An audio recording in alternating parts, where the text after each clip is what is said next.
Welcome to The Machine, a computer science podcast from Waterford Institute of Technology.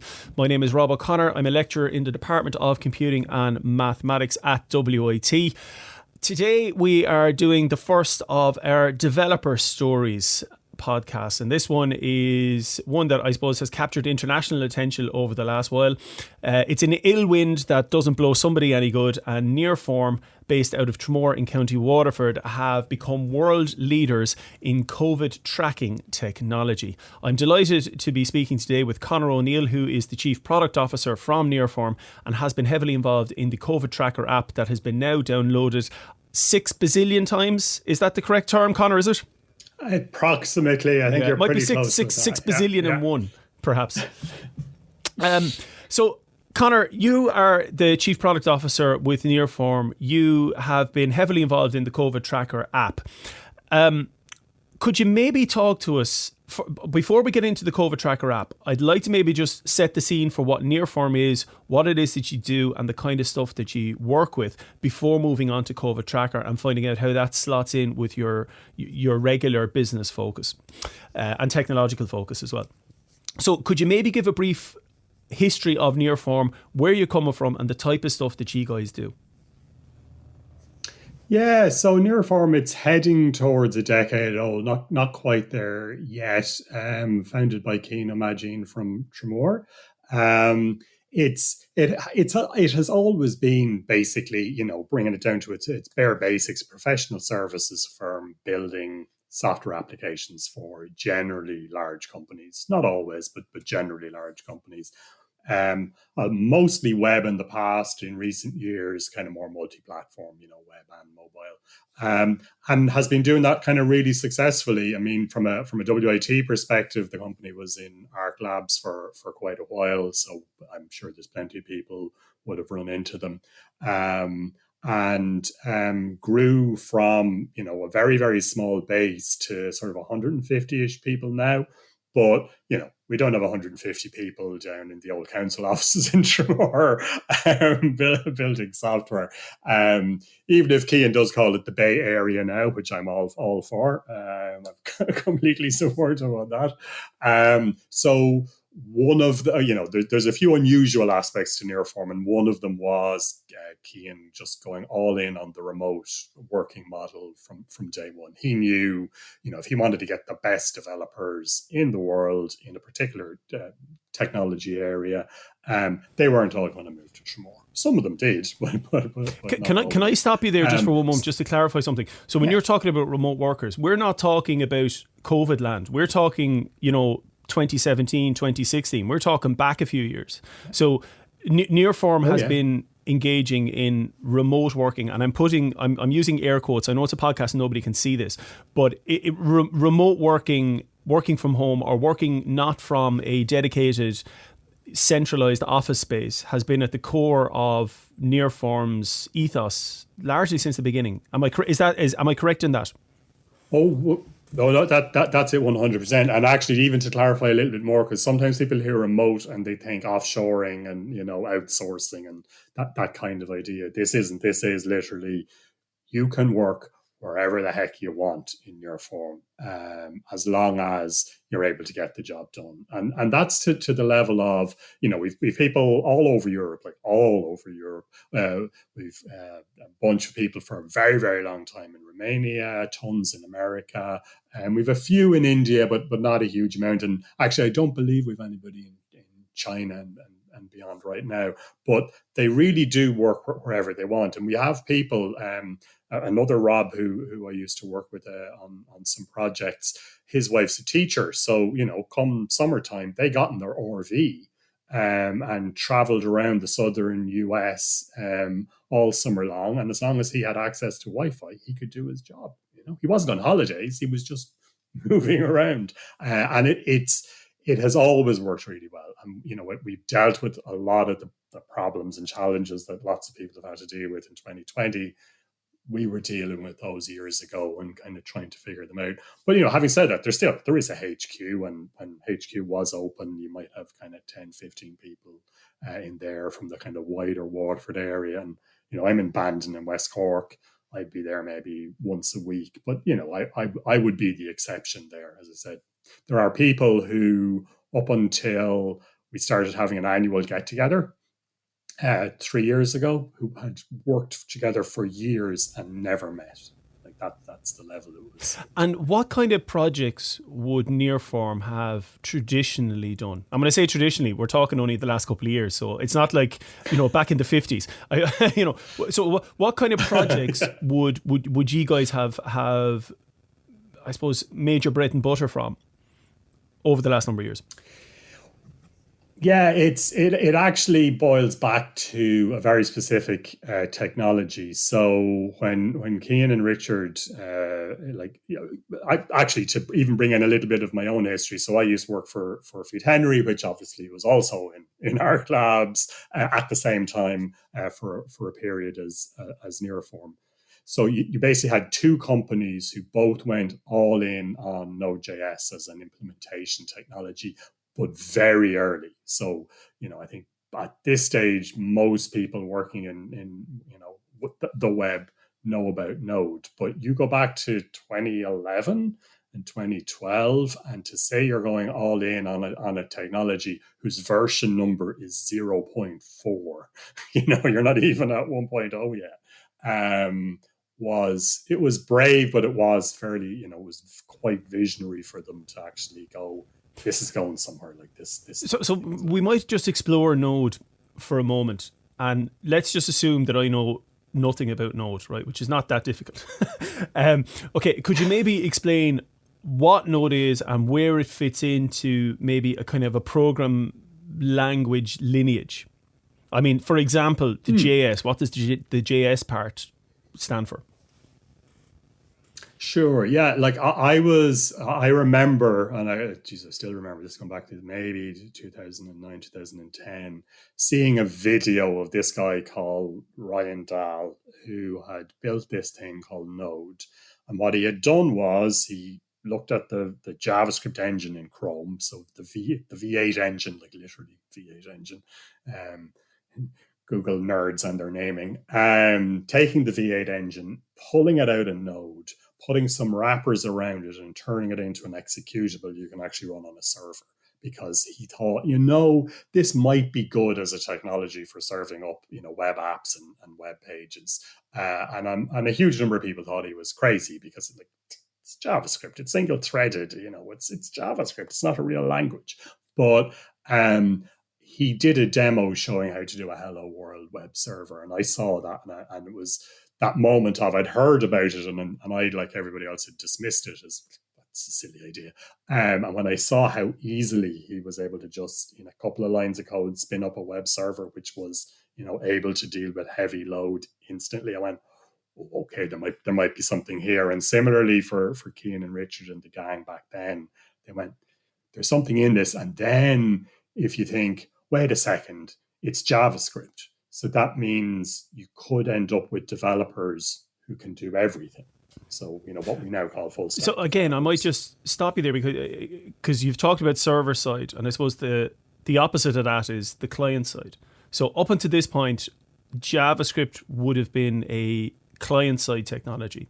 So I worked as a web developer back in the day, and you'd use JavaScript for having menus on web pages, or maybe doing some nice little animations. Well, we probably thought they were nice at the time. They probably look horrible now, and that kind of stuff, for putting a little bit of intelligence on the client side. And what the client side means is on the web browser. So it would generally be executed on the user's side, as opposed to the server side, which is the bit that lives up in the cloud that is actually delivering the pages or the information. And I'm trying to think of some server-side technologies now back from the day. I mean, I used to write stuff in JSP, but that's going back a long time. So it's that type of thing. But the idea here was that, and correct me if I'm wrong about this now, but what was revolutionary or what was most interesting about Node was suddenly you had a technology or a language that was both client-side and server-side at the same time. Is that correct? It is, and in a nutshell, that's it. So what you gained a bunch of benefits. One was a single language front end and back end. Now that's not just, there's different skill sets sometimes involved there, but generally everybody's talking about the same language, whether they're building those front end pieces in the web browser or they're building web services that pull data from databases and so on. You're all using JavaScript. But what they actually also discovered, and this was the other kind of revolutionary bit, was they could just deliver faster. They were able to just, crank out code that was effective and, did what it needed to do just at a much higher rate. So the first big win they had, and, I think every startup needs that big, that big win, that sort of that lighthouse client that everyone goes, oh, okay, you're not a bunch of nobodies who don't know what they're talking about. So they did the complete rebuild of the Sunday Business Post site way back in the day. What was back then the new Sunday Business Post site, and it was just such a success. And they were able to, it's nice to have a public site like that you can just send people to, because one of our challenges over the years from a marketing perspective is an awful lot of our customers, we're building applications that might run in-house, or they're enterprise applications, or there are companies that don't like promoting the work they're doing, so we can't refer to them publicly, as customers. Whereas this is just a really nice look. This works. It's high performance, and it was built in a really short period of time. And that's that. From that point of, we're going to use Node. We're all in on JavaScript in general, and we now have a reference line. The company just accelerated. So you would have worked then on a number of projects that were. Am I correct to say it was largely kind of business to business? Kind of work that you did. So again, you worked for, I think, am I correct in saying you did some work for Amazon? Did you do some kind of Netflix type work as well? We've done, well, there's a couple of sides to Nearform as well. So because we were so good on the Node side, what we also tended to get were these sort of, and still do actually, just pure kind of consultancy. Like, we want to use Node, can you help us? Or we're using Node and it's not as good as you're saying it is. Can you make it better, please? And then, up until this year, we'd fly guys in and go, right, this is how you make this better. So, we did a lot of particularly performance consulting over the years to really show people how to get the best out of it. So, and you'll see that in a lot of places. We did one, there's a blog post actually went up last week. We can't say the name of the company, but it's an online gaming company. And like the guys went in, and we're talking thousands of Amazon servers, not 5 or 10. This is how the scale of this. So company. This would be a world-leading gaming company, perhaps. Okay. Yes. Okay. Yeah, right. Exactly. Who, when you're paying for thousands of servers, if you can save 10% or 15%, or make your code 15% more efficient, that's a lot of money. And also, you improve the response time to the users. The users actually see the benefit as well, because startup time's faster and all that sort of stuff. So we've kind of run both of those in parallel all along. It's sort of, yes, we consult, and we also build these applications using this tech. Okay, so I think I'm right in saying that JavaScript is the most popular language in the world and has been for a number of years. I used to look at the stats. I can't remember the name of the website off the top of my head. I haven't looked at the Redmond guys. I must check, because I know Python bubbles up there because of all the data science stuff. But look, years. I mean, I suppose the gist of it is, for a language that 15 years ago was, I won't call it a joke, but was considered, it was considered a silly language for mucking about and doing silly things in, is now eating the whole world. And also, JavaScript is great. It's really fast. It's really quick. You can knock something together in JavaScript in 5 minutes if you wish. It's great. So we're at the point here. What I'm trying to do is set the scene for, say, May 20 or March 2020. You guys are experts in this web space, in this server side and client side JavaScript technology. You've done an awful lot of work in the mobile space as well, which we haven't really touched on, but let's just imply that's a given. Okay. And then suddenly the world spins on its axis, and we're now in COVID land. How did Nearform end up building one of the biggest apps in the world? It's a lot. I was gonna say it's a big question. Okay, so let's step back then. I suppose I maybe bring it along in stages, because I'm not sure of the story here myself. Yeah. So I suppose if I did know, I wouldn't be asking you. So Connor, how did that first conversation go? I mean, did Nearform, like, I remember back at the time, and we were talking about contact tracing. Okay, so contact tracing, and it was all been done by hand, and I know it still is been done by hand to a certain extent. The idea of figuring out where an individual has been, who they have interacted with, to combat the spread of COVID. And I remember at the time, and I'd love to tell you that this is great insight. This is no great insight. Thinking, Jesus, a wearable or a phone app would be ideal here because it's on your body all the time. Again, there's no great insight in that. Millions of people are having the same thought all over the world. How did the first conversation with Nearform happen? Did you guys approach the HSE? Did the HSE approach you? So, well, where it basically boiled down to is, fundamentally word of mouth. So we had, we sometimes think we're incredibly well known, but really until 2020, we were incredibly well known in quite a narrow niche, but with, some very, very high profile customers. And we had, to be fair to us, done a good job. We had a reputation outside of the pure tech, like we do Node and we do full stack JavaScript and so on. We did have a reputation of being able to deliver very, very quickly. And it has become more and more important over time. So when the HSE went to do this, they went, we need to execute really, really quickly. And they, the relevant people on the tech side in the HSE just literally talked to people they know and said, who would you recommend? And our name bubbled up as like, you can trust these guys. They know what they're doing. They've been doing this for quite a long time, and they can deliver quickly.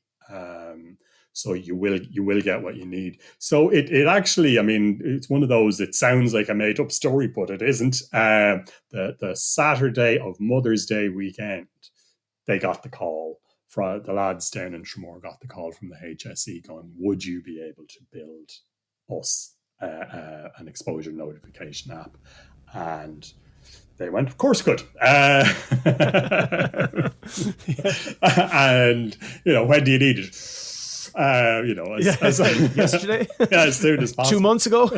but this is the crazy thing that that was the Saturday. On Wednesday, prototype 1 was in the hands of the HSE. Now, prototype, not a finished app, but an actual working piece of code on a phone was in their hands.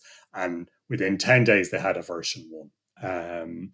And it worked, and I'll put air quotes around that. It worked. It worked in certain situations on certain devices, and achieved the initial aim that was requested. But like everybody doing those apps back then, it hit all of the problems that France hit, the UK hit, and Norway, all of them hit, which is. It worked really well on Android. It really didn't work very well on iOS. And there was workarounds and all of this sort of stuff. But fundamentally, trying to do this without the support of Google and Apple was going to prove to be incredibly difficult. Again, can I stop you there and maybe ask what those issues are? What were the obstacles? Why, for example, did it work better on Android and not on iOS? I'll briefly. I'm sure most people at this stage know how the app. I would say I'm sure most people know how the apps work. Yeah, maybe they don't. Yeah. Yeah, I'd say let's for posterity. Why don't we record it anyway? Yeah. And actually, they all work, irrespective of the final approach that was taken. The general, and I'm sure you said you could use wearables for this. The same basic idea applies. So what they don't do, particularly in an Irish case, is use GPS. They use Bluetooth. In general, the general idea, and that's across any device you can think of, not just a phone. set broadcast using Bluetooth Low Energy. So Bluetooth Low Energy, you've got them on Fitbits, Garmin's, weighing scales, treadmills behind me, all that sort of stuff. It's a very, very low power protocol that basically mostly works on broadcasts. So you're just broadcasting stuff out. So your weighing scales might be broadcasting out your weight. You might be too happy about that, but they're broadcasting out data. So fundamentally, imagine your phone just broadcasting just some little thing saying, "Hello, I'm here," on Bluetooth. And at the same time, you're going, anyone else around? And actually, if people are interested for themselves, and I know it's a little segue, but I find it very interesting to look at, go and install NRF Connect on your phone. It's a Nordic semiconductor application. Nordic are huge in the Bluetooth space, and run it. And what it'll basically do is scan around you for all of the Bluetooth Low Energy devices. And people tend to be a little bit surprised when they suddenly see there's 18 devices around me that are broadcasting over Bluetooth. But that's, in the modern world we live in, your laptop, your watch, your phone, whatever else. So that's the heart of exposure notifications. You saying, "Hello, I'm here," and you're scanning, and who else is saying, "Hello, I'm here?" And you take a little bit of a power measurement on the signal to try and kind of estimate how far away they are, and you just record that. And as a concept, that works fine. Unfortunately, on iOS, as soon as you turn off the screen on an application on iOS, within a couple of minutes, for battery reasons, iOS will start putting that to sleep, or put it in background. And that causes huge problems with Bluetooth, specifically on iOS. It can't do everything. It can do some things, but it can't do everything. So you're kind of banjaxed. You have to leave the screen on or find some other way of constantly waking the thing up and, burning battery as well. Most Android, not all Android, most Android doesn't have that problem. You can basically tell it, "No, do not power save on this application." So as I said, these apps, they worked with your screen on. They worked. They could say, in the past 15 minutes, I've seen 10 different other devices all broadcasting that they're around me. And I'm guessing, or I'm estimating, that one of those is near me, sufficiently near me that if they were infected, I might have an issue. Luckily, Google and Apple came along and they went, "Okay, these apps, this is never going to work for you if you keep going down this road." France did. And so they said, "Right, we're willing to," Google and Apple work together, competitors, "we're willing to work together to build a low-level service into the phones that does this completely anonymously. So that there's there's Bob there with his phone sending me an identifier. This is random identifiers changing every 15 minutes, being broadcast out, and not, none of the power issues occur because Google and Apple decided they won't let them occur to this low-level service. So they implemented that. We were the first, or one of the first kind of three to communicate with them, and we already had been to say we want to jump on this. The HSE went all in, and this was the master stroke of the HSE and the Department of Health. They said, because they knew we had an app in 10 days, well, let's just do another one. Let's just park that. It was a prototype. We proved some stuff. We know the concept works, but this is a better way. Unlike some certain other countries who went, no. We can build it ourselves, yeah. We might come to that in a few minutes, but carry on with your story. So we worked with Google and Apple through the sort of the alpha and beta, they were figuring their stuff out and figuring out their APIs and all of that. We worked with them and we got that, next version of the app that use this, what's called, there's two names for it depending on what there's ENS, which is exposure notification service, and then there's GAIN, which we tend to use, which is Google Apple exposure notification. Okay. But it's what's particularly important about the way theirs work is these random identifiers are getting broadcast out, and all you're doing is you're broadcasting out these random IDs. No one knows it's you. There's just a device somewhere firing out random IDs, and you're scanning for anybody else sending out these random IDs, and you're storing them. That's it. You hold on to 14 days worth of these IDs that you see. You don't know whose they are or anything like that. Now, if somebody gets a positive test, the contact tracers that you mentioned there, give them a call and say, look, you've had a positive test. Are you running the app? And if they say yes, they say, would you mind? Because this is all opt-in. It's very, very important. It's all opt-in.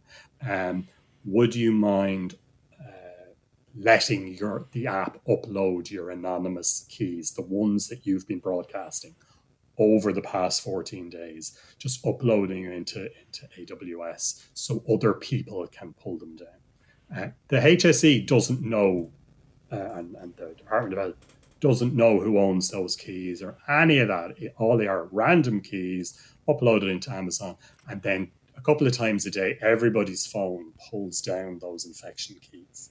And your app, again, not centralized, the app goes, oh, bum. I actually saw one of those keys in the past 14 days.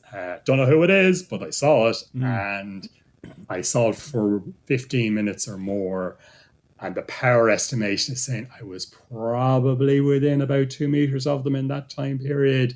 And then the app goes, you've been exposed, or you've probably been exposed. You need to self-isolate. Please go get a test. Blah, blah, blah. And that's how all of them work. And that's sort of the I know I've kind of gone off on a tangent on how they work, but that's what we built. No, that's brilliant. That's great, because that's quite succinct. I mean, that's the point of this, is to figure out how this actually works at a conceptual level. Can I try and summarize that just to ensure that I have this right in my head? Is that okay? So the idea is that phones, let's just say phones, but all sorts of Bluetooth devices, they are constantly broadcasting little Bluetooth radio signals all over the place. This is not to be confused with like a beacon that would have been popular a couple of years ago. This is your phone, this is your watch, this is whatever. They're broadcasting IDs all of the time that basically say, I'm here. And when these devices, the way the app works is when these devices come in contact with each other, and we're talking about physical contact, as in we're in a similar physical space. I might be 6 feet away from you. I might be 20 feet away from you. I could be 3 feet away from you. Okay, I've gone to feet. I know you're talking about meters, but you get the idea. With the way the app works is my phone broadcasts an ID. And that ID is not Rob O'Connor's phone. It's probably some big long string of hexadecimal numbers or something like that, whatever way you guys have sorted out. Equally, your phone, it doesn't say Conor O'Neill's phone, but it does have some sort of an ID that is unique and gobbledygook to any human. Am I correct so far?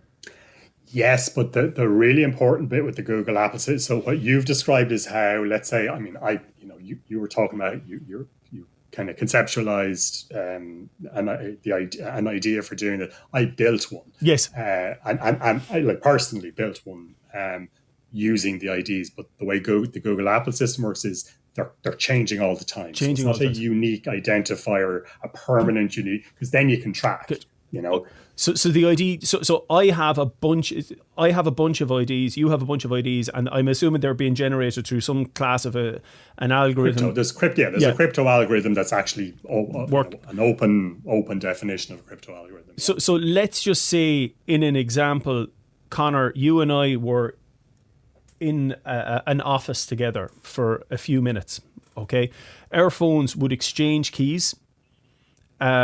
Unbeknownst to us, this is happening in the background while the phone is in the pocket. This is not an active thing. I don't have to do anything other than have the app downloaded and enabled. Our phones would do their little crisscross, and then we go our separate ways. We might have had a physical conversation, we might have had a conversation, or we might not. We might just have been two people who were in a room, in a shop, or whatever. Okay, our phones have done a little bit of negotiating between them. I go away, and then I find out 3 days later that I have to go for a COVID test, and I test positive. Somebody from the HSE rings and says, look, have you got the app? And I say, yes, I do. And I press the button that says, yes, I have been affected. And then off up to the cloud, and you're saying it's AWS, so it's hosted on Amazon servers. My IDs, those unique identifiers that you have said are unique to me but look like complete gobbledygook, go off up to the cloud, and then all the phones elsewhere download those periodically, and then your phone will go through that and read through those list of IDs, and I'm assuming there will be thousands of them. Or potentially millions of them. It depends on how often you go outside the house. but there would be a lot of them. In terms of tests. But the IDs would be significant, large volumes, and it scans through those, and it does a little match, basically to see on my lookup table, is there any matches with this lookup table, and if there is, well, then we'll go a step further, and if not, well, I'll just ignore those and carry on regardless. Is that roughly right? Yeah. Okay, great. Fabulous. Right, now we're on the same page. Now we know where we're coming from with this. Is the COVIDTracker app, what languages is it written in? No, that's a really, I won't go into crazy levels of detail, but we're actually now, let's bring it all the way back to the start of the conversation. So it's built using something called React Native. Okay, right, yes. So for those of you, so React Native is a framework, an open source framework created by Facebook to enable people to build multi-platform applications. So you can effectively write your application once and have it run on iOS, Android, and web. Now, for the purposes of the COVID app, obviously it's only iOS and Android that we're interested in. But it's a cross-platform approach to building applications, and it's built on React, which is another Facebook open source project, and that's all JavaScript. So this is back to, and then we're back to JavaScript again. Okay, so it's back to JavaScript, and I suppose again, just to maybe set the scene, the other side of that coin, when we talk about native app development, if you were building it for Android and say for iOS, right, you would have built the Android one in Kotlin, and the iOS one probably in Swift, which are two separate languages that are they're not entirely unique to those platforms, but for all intents and purposes, they are. Kotlin is running on Android, Swift runs on iOS. And you would have to develop two apps side by side, whereas the benefit of React is that you develop one app that can then be deployed to both platforms. Is that correct? 100%. And specifically, not just two apps, that's two teams. So you've now doubled the number of people, and actually, I not to pimp our own webinars, but I did a webinar yesterday with two of our technical directors, specifically talking about this topic. And there's some subtleties you sometimes forget with this whole world. If you have two or three, if you're doing web platforms and three teams, you've got three times the problems as well. Because if you get a problem on one and you do a fix for iOS, it's a completely separate fix for Android and a completely separate fix for the web. So you've multiplied up the difficulties. It's not just, you have to write more code. There's a lot more to the problem. That's why React Native is so powerful and so impactful for companies like us, that we're able to, in 10 days, deliver version 1 of an app that works on two different platforms that quickly. It's funny, actually. I did a little test with React a year ago, 18 months ago, something like that. I mean, it was grand, but I didn't want to jump straight into it because of, shall we say, I've tried to use a few multi-platform systems before, and it hasn't worked out so well. No, I sure like that. I was in Feet Henry. We did an awful lot of PhoneGraph and Cordova, so we know all the pain. Yeah. So, but I hadn't realized you guys were using React Native. I mean, surely that must be the biggest project that has used React Native so far. And, well, you've got things like Slack and so on. So we're Slack written in React Native. Is it? See, this is the thing. This is what okay. So people, it's so good. Most people don't realize that it isn't native. Ah, right. Okay. So there's a bunch of I don't know if I'm not going to say Teams. I don't know if Teams is written in it, but there's a ton of very, very high profile apps that are done in React Native. And we like, again, we wouldn't have gone in on it ultra early. We like, that was a piece of tech where we waited until we were sure A, it was stable, B, like it was going to hang around, because the last thing you want is to jump on something that doesn't. And actually that came up yesterday because again, I don't want to go off on a tangent, but someone was asking, why don't we use Flutter, which is Google's cross-platform toolkit? And the answer that Sergey gave is it's great tech, but it doesn't have that ecosystem. It doesn't have that broad level of developers and knowledge and so on. Whereas with React Native, okay, React, you're a JavaScript developer here. We can move you over to being a React Native developer like that, and that's a huge benefit as well to a company like us. Can we go back a little bit to maybe just move away from a technological conversation to more of a kind of a societal or a business focused conversation just for a moment, or it's more about a relationship? How did you find operating with the HSE? Because the HSE would have the perception as being this large, monolithic, public organization, very slow to move, very slow to adopt new technologies, very slow to change work practices. Whereas Nearform would be very lean, doing things, feeling out around the edges of technology, trying new things, working in a completely different way. I mean, you're talking about a clash of cultures there. So how did the business relationship work between the pair of you? I like, this is going to sound like a I'm blowing smoke, right? And it absolutely is not. It has been an eye opener for me. Like, my view would have been what you just described there. How the hell is this, scrappy, Irish startup that's famous for moving incredibly quickly and dodging and weaving, going to be able to work with this, what we thought would be slow-moving behemoth of thousands and thousands of employees? And not just that, because and I think it is important to say, but people always say the HSE, but it's the HSE and the Department of Health. Like, this is they worked together on this. Two institutions. Yes. So you think our problems are doubled, and they weren't at all. So it was. I have been talking about this so much over the past few months because I've got so excited by it, and so excited by the possibilities that it has created around the world, and that will kind of bring this to how we go from a very successful Irish app to something much, much bigger because of them, and the approach they took. So as we built the app, and we talked, I talked there about it, building it very, very quickly. The development piece is only one piece of an app like this. There's so many aspects to getting it out and successful that had nothing to do with us, that were all to do with the HSE and the Department of Health, and everybody involved there, all the civil servants, and ministers and so on. And it had to do with the trust piece and building confidence and transparency, and making sure that when the app launched, people felt they could trust it and they would install it and they felt happy installing it. So a key piece of that, for example, would be open source.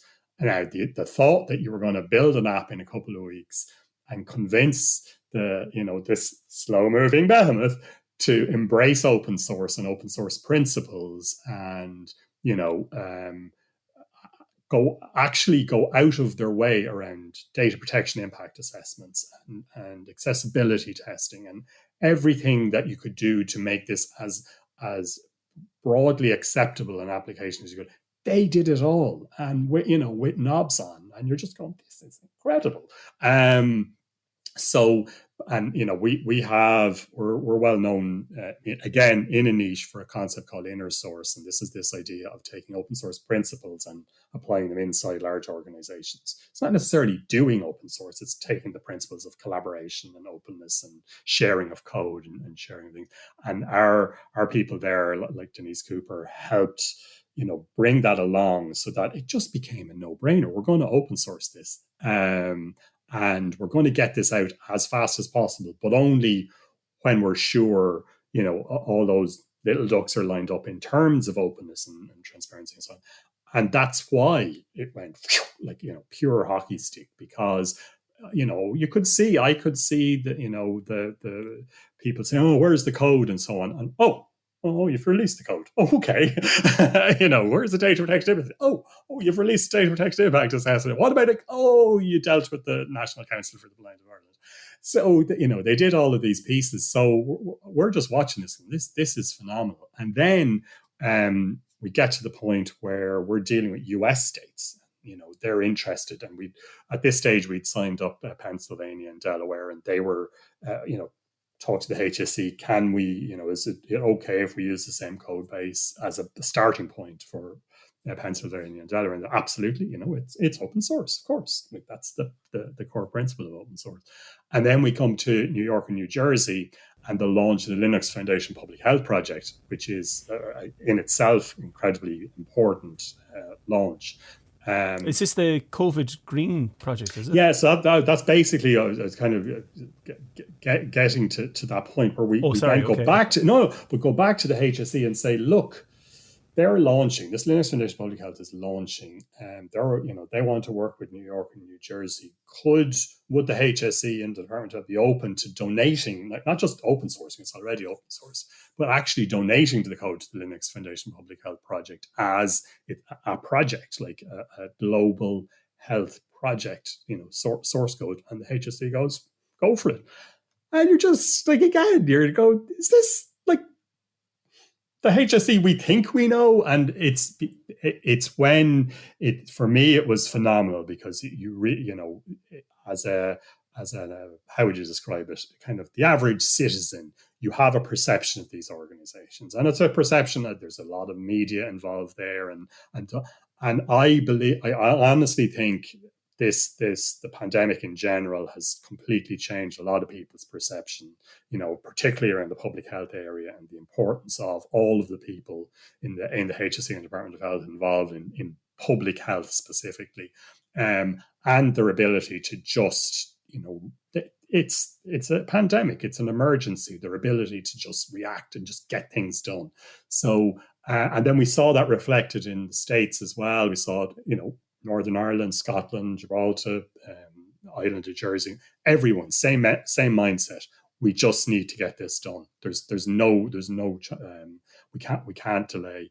And then the big question I have, and this is a personal thing, is I hope it sets the scene for that being the default, that this is a new way of doing things. We're used to working like this. They've now seen, these organizations have now seen that they're able easily to deliver at that speed. Could that be the phrase, new normal in a positive way? That you have something you want to get done, and you can execute on it quickly, and you can get a result quickly.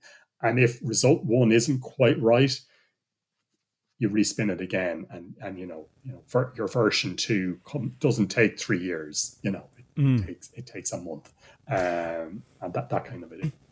So I want to talk to you about open source and open source principles, but before we get to that, I'd like to just maybe delve into some of these criticisms of the app and some of the fears that people had. Now, I'm not putting a tinfoil hat on, and I'm not trying to be overly dramatic, but there were some reports about the app that were just insane. I mean, it really was tinfoil hat stuff. But then there were other ones. People had legitimate concerns about their data, that Leo Varadkar would know that Rob O'Connor got COVID, or whatever, or that I was going to be told on, or my phone is watching me, and the government are going to be tracking my movements everywhere I go, and all sorts of stuff. I mean, that's not too crazy. They are legitimate concerns. And then there were other concerns about, well, that's just going to run down my battery, or I'm going to install this and then my phone is going to be unusable. I'm going to have to be next to a wall all the time. Could you maybe talk about what those privacy concerns were, the legitimate ones, though, not the crazy ones? Yeah, I'll go through a few of them kind of briefly. So the number one is, there was a thing where people were looking at apps that had been done elsewhere that did have very major question marks. So, for example, and I'm not having a dig at Norway, but Norway's app used GPS. It tracked you. It literally tracked you.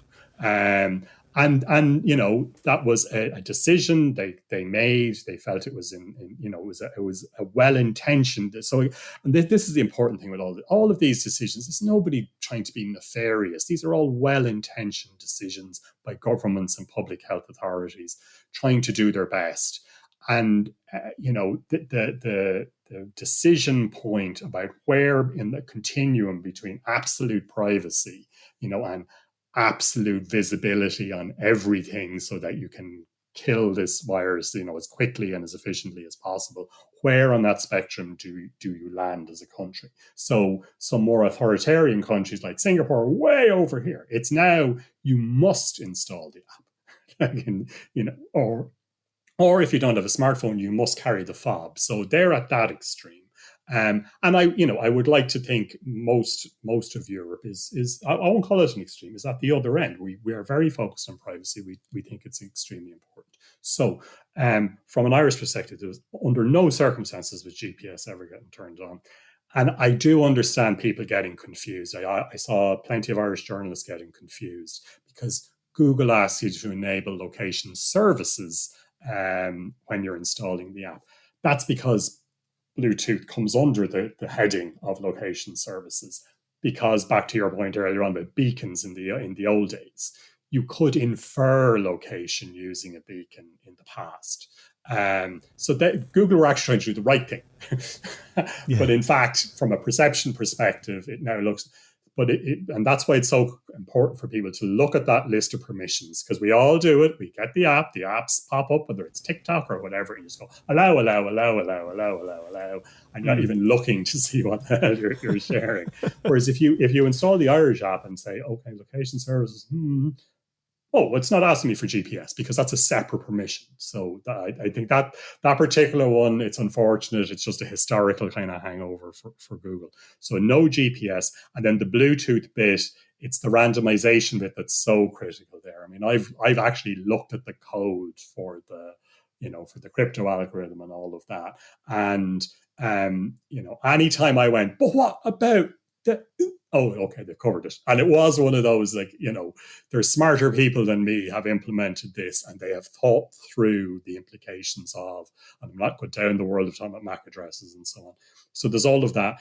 But that thing of they're randomized IDs, and it's not there's a back-end server doing this matching and saying, oh, you're infected, you've been exposed. That's not how, it's people's phones doing it. And the only thing they use in AWS for is a conduit for those keys, these random keys, and if someone from the HSE went in and looked, they just go, it's just a bunch of random keys. That's no use.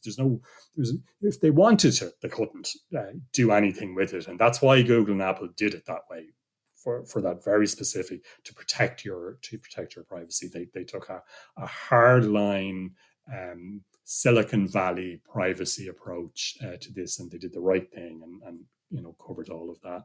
And anything else, particularly in the Irish app, about sharing your phone number, sharing analytics, any of that sort of stuff, all of those things are opt-in. And so you can still use the app, you can still protect yourself, protect your family, and just go, no, you know what? I don't want to give you my number. I don't want to call back if I've been exposed. I don't even want to share anonymous app stats. I just, I'm a more private person. And you go, that's fine. In my case, I have everything turned on because I know there's no tracking. I've looked at the code. Nobody's tracking me. It's a tool to help with contact tracing and exposure notification. I'm just trying to think, was there any other? The battery. The battery one's a good one. It was a bug. Bugs happen. It's software. It was a bug that lasted 48 hours, and it hit on Friday evening. It was fixed by, let's say, Saturday evening, and every phone had the fix by sort of Monday, Tuesday morning. It was unfortunate, and it was a bummer, but that's the reality of software development. To make the point, under normal circumstances, it's less than 5% battery drain. So if you've got AirPods, you're burning a lot more battery with your AirPods than you are with sharing your random Bluetooth IDs. Can I hit you with one more criticism? Yeah. And this is not necessarily a technological one, but, well, maybe it is. If the app works so well, how come COVID is still around? The app works so well because, and it's a good question, but the answer, It's a tough question. It's maybe an unfair question, no, but it's not at all, because I know, and I was one of those people. It was the virus hit, and immediately you're into nerd mode, right? What magic silver bullet can we use that will just nail this? And so like yourself, if everybody had a wearable, then we could just sort this out, in no time at all. And if everybody stayed at home, and if nobody ever is go out within 2 meters of each other, the app, and then time progressed, and you realize, there's a lot more to this than a magic solution. The app is a tiny piece of a much bigger puzzle. It helps, and it helps at any level of penetration. In terms of percentages, Ireland's obviously doing really well, but at any level where you have the app installed, you're implicitly protecting everybody else in your family, because it's part of a broader ecosystem of contact tracing. If it was just the app on its own, you would need almost everyone to have it installed for it to be effective. But when it's just part of this broader contact tracing piece, and I've actually, even though we've been involved in all this, I'm learning as I go along. So, for example, the contact tracing centres in places like UCD and so on, they're dealing with the mainstream cases, just the average person, they get infected, they're contacted, there's nothing complicated in their case. Whereas you also have this group of absolute public health experts who've been doing this stuff for years on diseases, and they get given the hard cases, and they have to really tease out, what's the right answer and the appropriate answer. And the app is just part of that. And that's why, it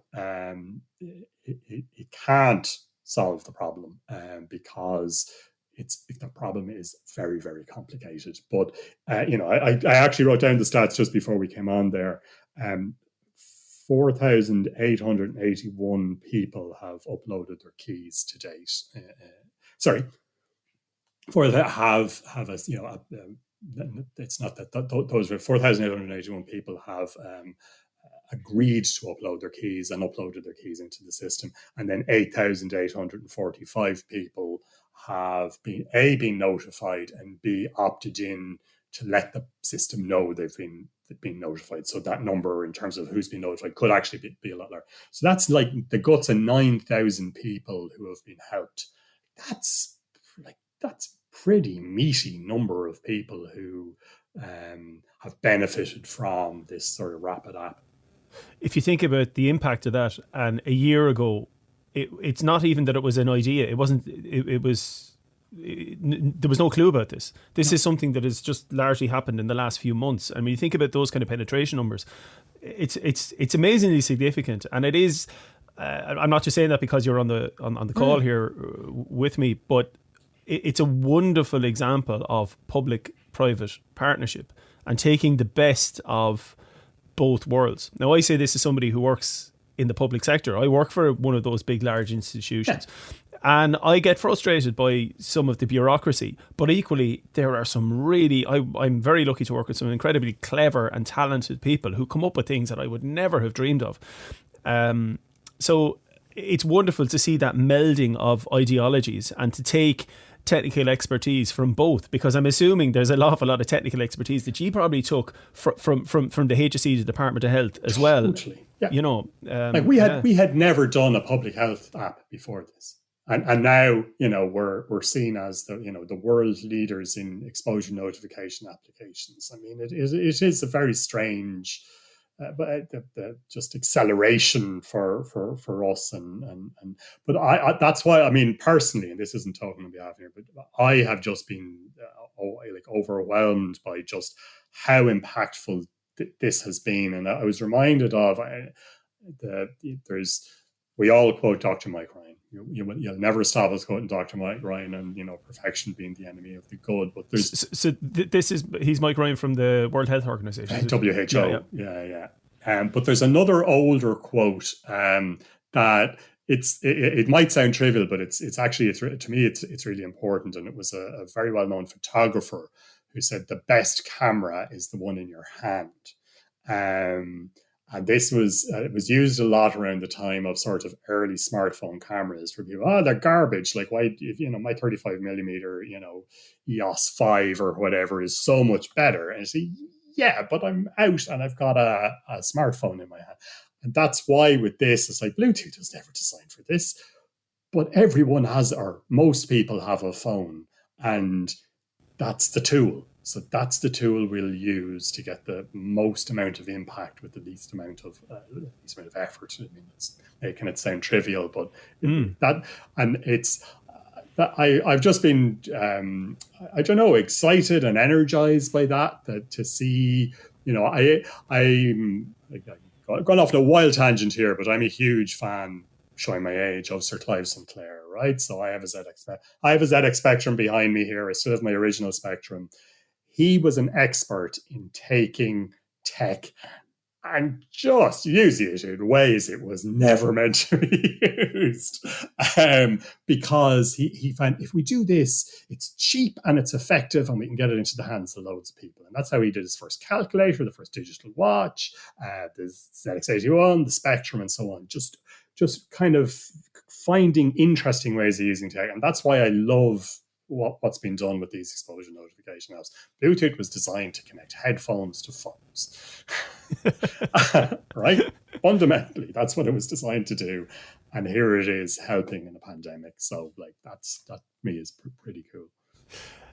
I'd like to just pull on the thread of open source, because we've talked about it, but we haven't talked about it in too much detail.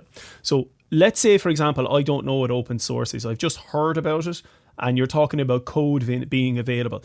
Could you maybe describe what is open source?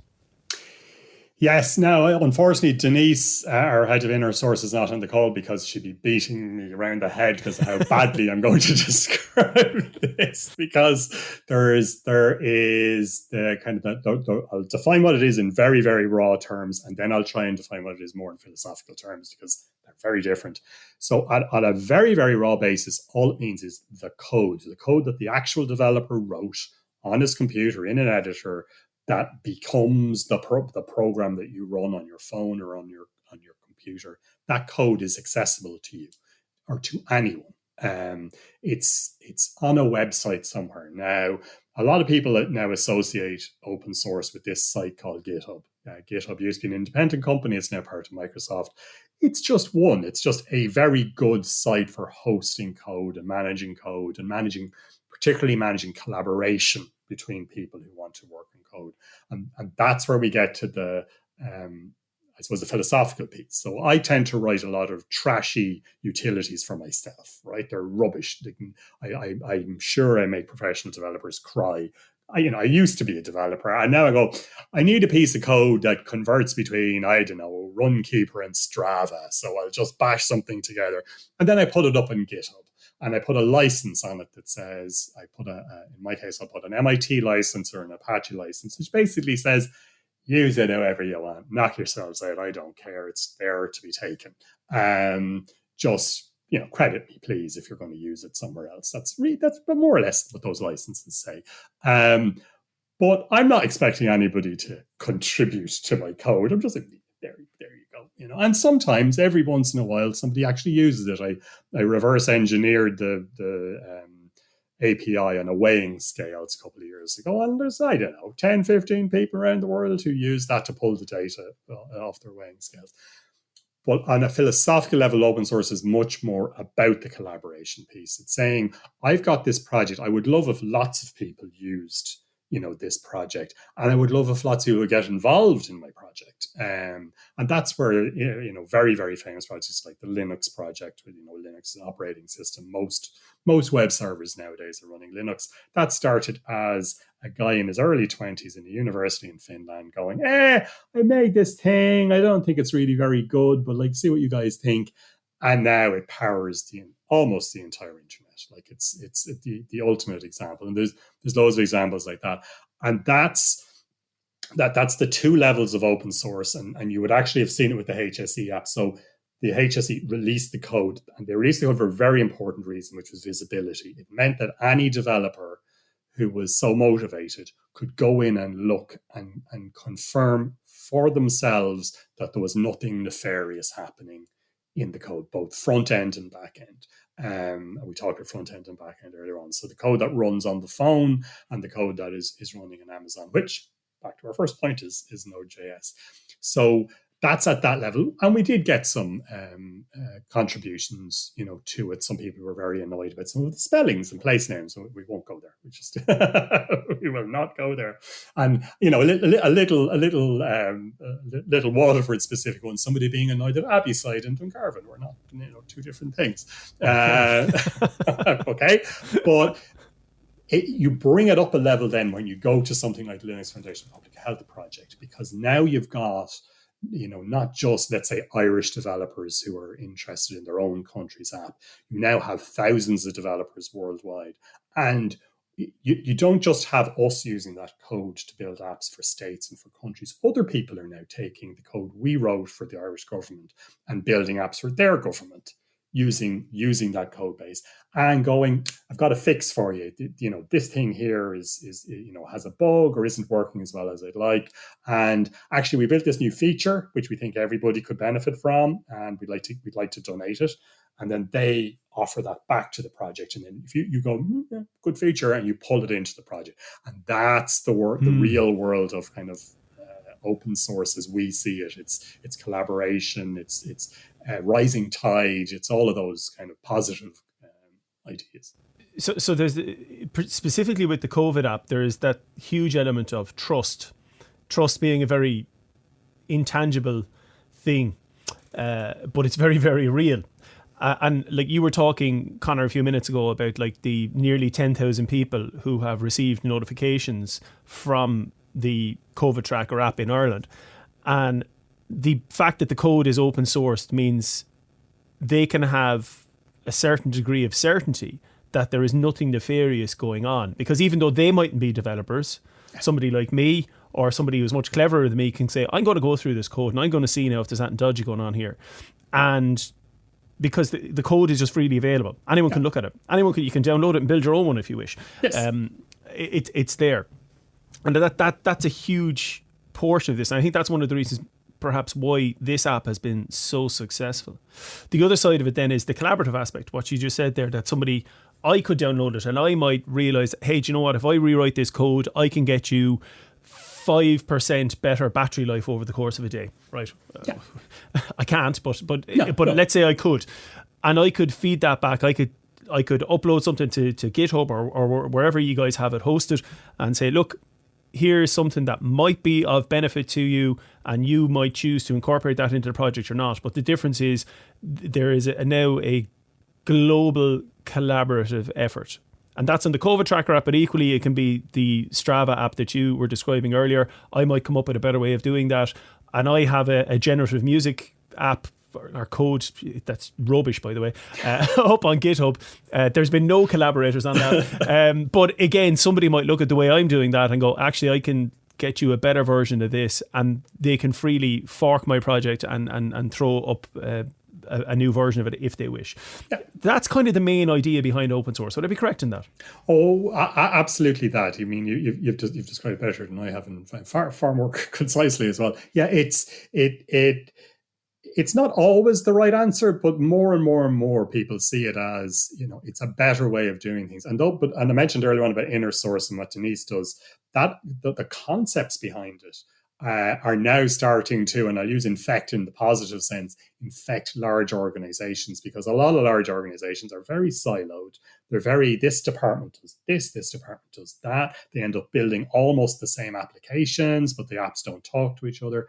So with inner source, and we saw this, we know some people in, let's say, Lloyd's Bank, they would have like an inner source practice where they make sure that when you're starting a new application, everyone starts from the same starting point. And depending on which of the banks in the group you are, it looks a little bit different because of the branding, but you all start from the same starting point and you all feed back into that core project. And it just from a cost savings perspective, from just making sure money isn't being wasted and doing the same thing over and over and over. And it changes the mindset. People stop being competitive with each other and in terms of teams, and they think more in terms of, well, what can we do that will benefit us all as software development teams in an organization? And those ideas came from that open source world and are starting. It's still early days with inner source, but they're starting to affect the bigger companies trying to do this type of stuff. And do you think that's one of the reasons why there were some spectacular failures in the COVID tracking app world? And I'm not asking you to cut the back off anyone, and this is not a political or political comment either. But I mean, they're straight up. The UK government one has had so many issues. It's been lambasted in the press, often quite correctly. Like, what was the main reason why your one worked and their one didn't? Oh, so it's purely, and I absolutely won't slag off, because there was a lot of really good people doing a lot of really good work there. They implemented some great stuff. The only fundamental flaw they had was they stuck with the version 1 idea that we were working on too long. That's all it was before they finally accepted it wasn't going to work. But they did it right in the sense of they did testing. They did testing on the Isle of Wight, and the testing showed it wasn't working on iOS. And then they went, okay, we can't go ahead with this. And then they switched to the Google app thing. So it was purely, in their case, it was a timing thing. And you have to give props, and we better be careful not to say the UK. We're specifically talking about England and Wales, because we did the Scotland app, yes, and Northern Ireland, yes, and Northern Ireland. But the uptake on the new app has been through the roof. It's been one of the most successful launches globally. And I actually wonder to some degree, is it because they had all the problems with the old one? People saw, they're actually putting that to one side. They're accepting that it was the wrong approach, and now they're doing it, the right way. Suddenly, the trust went through the roof. I think that's a big part of it. They also have implemented some really good features that you will start seeing in some other apps around the world that we're big fans of as well. But it was really boiled down to all of the failed ones, and the version 1. English one, the French one, the Norwegian one, the Utah one. They were all based on the older way of doing things. So, the uptake in some places, there was one, I don't think it was Utah in the state. We're talking low thousands of installs in places with millions of people living there. They were such a catastrophic failure because they didn't, they were using the old system, and at no point did they think about the trust thing. They just went, we'll just put it out there and hope for the best. Whereas the HSE and the Department of Health went, if you don't really get 2 shots. I mean, it worked well in the UK, in England, because they did get 2 shots at it. But if we had done that badly, or if Ireland had done that badly, that trust piece, it would have flatlined. I'm absolutely sure of that, and they just did it so well. So the app, the COVIDTracker app that Nearform have developed, is now the basis for COVID tracking apps all over the place. Mm-hmm. Do you have any idea as to how many installs of your central code base there is now across the world? Oh, not off the top of my head. I'll flip it around. It's many millions, but I'll tell you the addressable population, because that's an interesting one for me. It's about 55 million people could install it, and that now that includes children as well. But that's the type of coverage, from something that was originally supposed to target 4-ish odd million people. Its impact has been huge. And actually thinking about one of the other places that's using the code base will be well over 60 million in the next little while. It's multi-millions from, and to be honest, the guys in the HSE will tell you straight up, a couple of 100,000 would have been considered an enormous success. Like, right, you know what I mean? Okay, yeah. In the early days, in the early days, it's like, well, if we can get a couple of 100,000, that's a result, and it would have been. It would have been a result. And here we are now talking about millions and millions and millions of installs around the world. no one in, Mother's Day weekend in Dublin and Tremor were thinking we'd be here talking about, New York and Pittsburgh and, Philadelphia. Yeah, it's crazy. I mean, when you think about it, and I suppose maybe it's because of the Waterford connection and the Southeast connection and Tremor specifically. It's very heartening to realise that there's a global impact on open source software that has largely been developed in this part of the world. I've been saying it a lot recently that Cian, our CEO, he went all in on Node. He also went all in on open source in the early days. So the company has spent a lot of money over the years supporting open source in ways that wasn't directly, bringing back revenue on the other side. It was being done because there were what projects he considered to be important, not just a Node project, but other JavaScript projects, other web related projects that were funded, and people working full time on them, not actually, not non-revenue generating people working full time on open source. And this year is the year where all of the threads and all of the building blocks finally clicked and came together, and people could see that, the vision, like, why do you do all of these things? So that you get to a point where you get a call saying, can you build an app? And you're going, not only can we build it, but we're using all of these pieces we've just spent the past 8 years assembling and refining. And, the fact that we're working remote means we had no downtime when the lockdown hit. It was just, well, you mean I just keep doing what I was doing before? I can't go to the shops. All of those bits, and that, to me, to see that crystallizing in somewhere as small as Tremor it should be. I hope it's an inspiration to anybody, and I do think that the pandemic has changed the mindset here. It should be an inspiration to anybody working in any small town around Ireland. As long as you've got decent internet, you can do this kind of thing. And I know people now, not just in your form thing, but with the pandemic, people realize, oh yeah, like, I can actually launch something. I can build and launch something from, I was going to say Killorglin. I don't know why Killorglin popped into my head. In County Kerry. Why not? Allihies or Bantry or Crookhaven. It is possible, and it's very doable, and what Cian and the gang have done over the years has kind of shown that it's very, very doable. So a huge portion of our audience will be students from WIT, computer science students from WIT, and novice developers, and etc., etc. What is it, like, if you had one nugget of advice to offer a student developer, what would it be? Oh, now I actually, because I have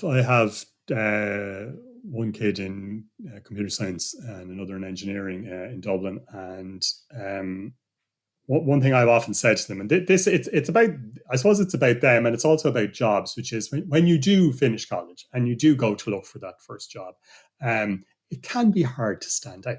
Like, it actually can be really, really hard to stand out. I remember a good few years ago, we were interviewing tons and tons of people. This wasn't in Nearform, this is actually in EMC.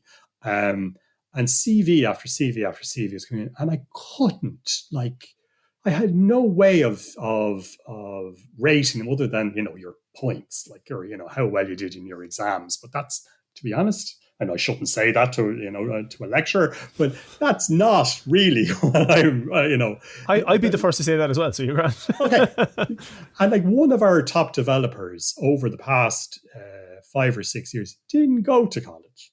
He taught himself, and so where I'm going with that is, I think, the things we've talked about here, like open source, like some of these specific open source projects, you can get yourself involved in those in any way. And it doesn't have to be, you need to be the best coder in the world. Most of those projects need help on documentation. They need help on usability. They need help on testing. And you become you are a contributor to that project, even if you never contribute a line of code. Have a look and see what's interesting. I know we hired somebody at the start of this year. not off the back of his job, because he had a few years experience. At least those jobs, make no mistake, he was a good web developer. He had his own open source project that he built from scratch and built a community around it. And was very, very successful. It was quite niche, but it was very, very successful. And he did that. And that was the thing that made him jump off the page then immediately. Because there's more to it. Like, it means he's self-motivated, he's good at organizing people, he's good at organizing a project. The code's pretty good as well. Like, that's great. So for anybody there who is wondering to themselves, like, what's going to happen, whether you're in first year or final year, and it's not about getting a job, because there's more to it than that. Think about, and I won't say necessarily the COVID project, but there's a lot of open source projects for good. So have a look at some of those as well. And actually, one thing we've been involved in for 2 years now, and there's a lot of college students, so it's worth having a look at. It's IBM's Call for Code. So this is a competition every year. I think it's just restarted for 2021. They start very early. They just finished 2020, and you submit ideas to do good, and they generally pick an area. So funnily enough, they picked the area for 2020 before COVID, and it was going to be about water. Okay. Anything to do with flooding or access to water and so on. Obviously that changed, and it became about the pandemic. But I was a judge last year, and I helped out in various different ways last year. And it was very much about emergency response. That was the topic.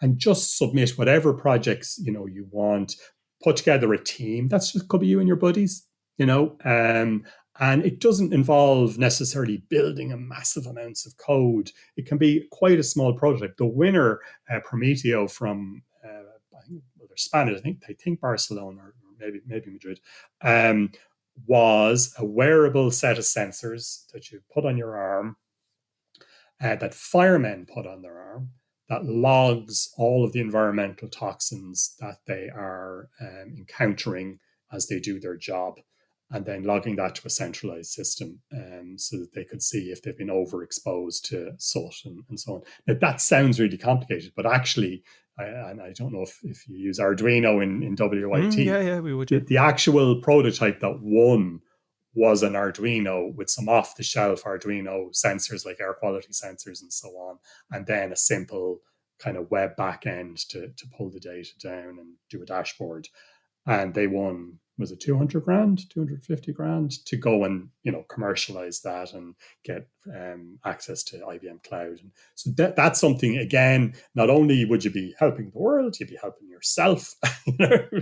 It's things like that I would just strongly recommend. Kind of have a look, see how you can contribute. And as I said, that doesn't necessarily have to be writing a ton of code. It could be other ways, but it is in the kind of technology sphere. So I think was there a documentary along those lines? I think it was called Code Girl, and I could be wrong about this. It was that sounds familiar. I remember seeing it on Netflix. Could be 2 years ago, could be 4 years ago. I can't remember.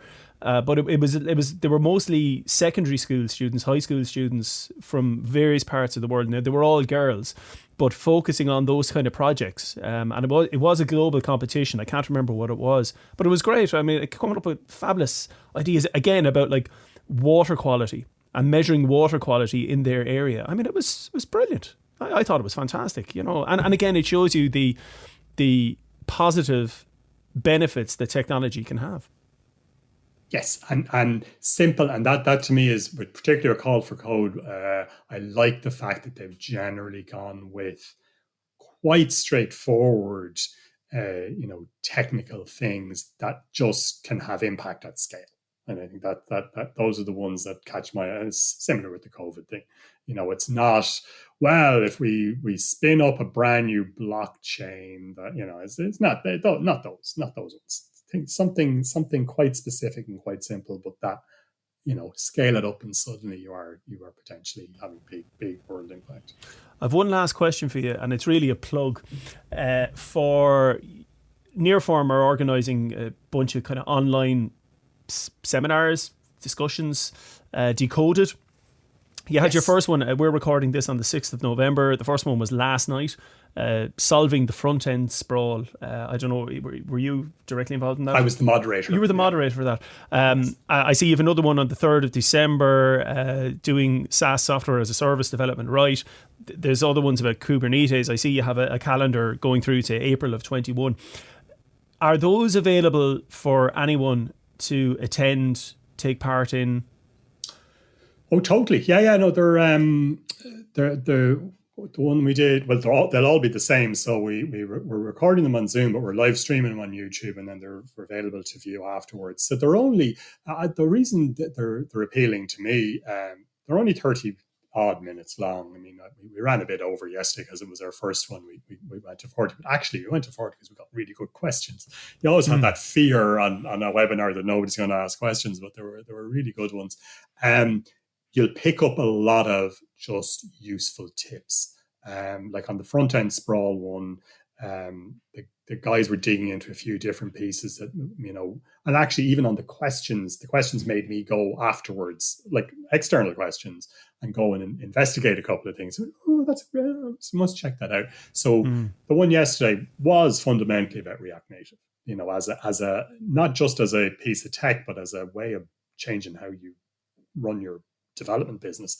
And things like Kubernetes, GraphQL, these are the technology bits that most modern web apps are using and mobile apps are using right now. So if you want to see what a company like Nearform is using successfully, and as I said, just pick up some tips, some insights from the guys on the ground. It's not me, I'm not, I'm no longer a developer. It's the guys actually delivering day to day who are given I'm just asking the questions, and you learn a lot, and this is 30 minutes a month to kind of pick up tips from some seriously well known and well regarded developers. It's pretty good.